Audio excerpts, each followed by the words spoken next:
Hello guys, আশা করি সবাই ভালো আছো। আজকে রিভিউ করব বুমেরাং সিনেমাটির। এই বছরের জিতের প্রথম সিনেমা, জিৎ রুক্মিণী মৈত্র অভিনীত বুমেরাং। প্রথমেই আসি বুমেরাঙের কিছু নেগেটিভ পয়েন্ট। বুমেরাঙের নেগেটিভ পয়েন্ট যেটা হচ্ছে, প্রথমে একটা গানগুলো, যেটা বন বন বলে একটা গান আছে, ওই গানটা ঠিক ওই গানের নাচ বা গানের সেট বা গানের লিরিক্সগুলো ঠিকঠাক জমেনি। আর সেকেন্ড, অদ্বিতীয়া বলে একটা ইমোশনাল সং আছে, ওই সংটা আমার মনে হয় আরেকটু যদি ক্যাচি হতো খুব ভালো হতো। থার্ড হচ্ছে, রানী রজতাভ দত্তকে স্পেস একটু কম দেওয়া হয়েছে। রানী রজতাভ দত্তকে যদি একটু স্পেস দেওয়া হতো তাহলে সেটা আরও জমে যেত। এবং যে সায়েন্টিফিক বিষয়টা দেখানো হয়েছে প্রথমে, সেই সুপার বাইক, সেই সুপার বাইকটা কোথাও গিয়ে একটা মনে হয়েছে যে আরেকটু যদি ডিপলিভাবে আরেকটু যদি ভালোভাবে সেই সুপার বাইকের ডিজাইন করা হতো তাহলে জমত। কোথাও গিয়ে একটা বোঝা যাচ্ছে যে এটা পুরোটাই ভিএফএক্সের দ্বারা নির্মিত, সুপার বাইকের পুরো সিকোয়েন্সটা। এই ছিল নেগেটিভ পয়েন্ট। পজিটিভ পয়েন্টে আসি এবার। পজিটিভ পয়েন্টের প্রথম যে পয়েন্টটা, সেটা হচ্ছে জিৎ এবং সৌরভ দাসের অভিনয়। জিতের অভিনয় আমরা বরাবরই জানি, জিতের অভিনয় নিয়ে নতুন করে কিছু বলার নেই।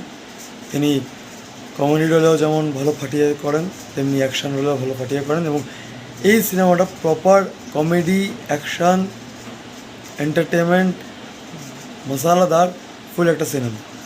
হ্যাঁ, অ্যাকশান অতটা নেই, যেটুকু আছে ঠিক আছে। টোটালটা সায়েন্টিফিকের ওপর করা হয়েছে। বাংলায় প্রথম,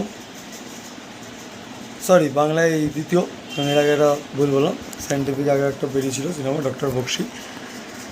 বাট এই রোবটের ওপর সিনেমা অনেক দিন পর, এবং কোথাও গিয়ে এই সিনেমাটা বোর করে না, যেটা সবচেয়ে প্লাস পয়েন্ট। এবং এই সিনেমার বেস্ট গান লেগেছে বুমেরাং টাইটেল ট্র্যাক। এবং যার অভিনয়ের কথা সত্যি আসতে হবে সে হচ্ছে রুক্মিণী মৈত্র। তার দুটো ক্যারেক্টার, একটা রোবট ক্যারেক্টার এবং একটা জিতের ওয়াইফ হিসেবে ক্যারেক্টার, দুটো ক্যারেক্টারই সে ফাটিয়ে দিয়েছে।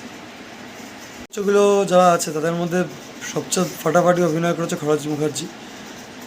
সে যেভাবে পাঞ্চ লাইনগুলো দিয়েছে, সে যেভাবে হাসিয়েছে, সেগুলো সত্যি আমাদের দর্শকদের সাথে রিলেট করে। এবং অম্বরীশ চ্যাটার্জি খুব ভালো অভিনয় করেছেন। ওনার যেই ডায়ালগ ডেলিভারি, যে হাসানোর সিকোয়েন্সগুলো, সেগুলো দারুণ। এবং তার পাশাপাশি আমরা সৌরভ দাস এবং জিতের কথা বললাম, যে জিৎ এখানে তার সোয়াগ, তার পার্সোনালিটি, তার ইমোশনাল সেন্স, তার কমেডি সেন্স, তার অ্যাকশান সেন্সগুলো সব দিকেই টপ নচ। এবং সৌরভ দাস, যেসব জায়গায় সৌরভ দাসকে হয়তো ডায়লগ নেই, কিন্তু সৌরভ দাসের সেসব জায়গাতে ফেসিয়াল এক্সপিরিয়েন্স দিয়ে জাস্ট মাতিয়ে রেখেছিল সিনেমাটাকে। অনেক দিন পর বাংলায় এরকম কমেডি ফিল্ম দেখলাম।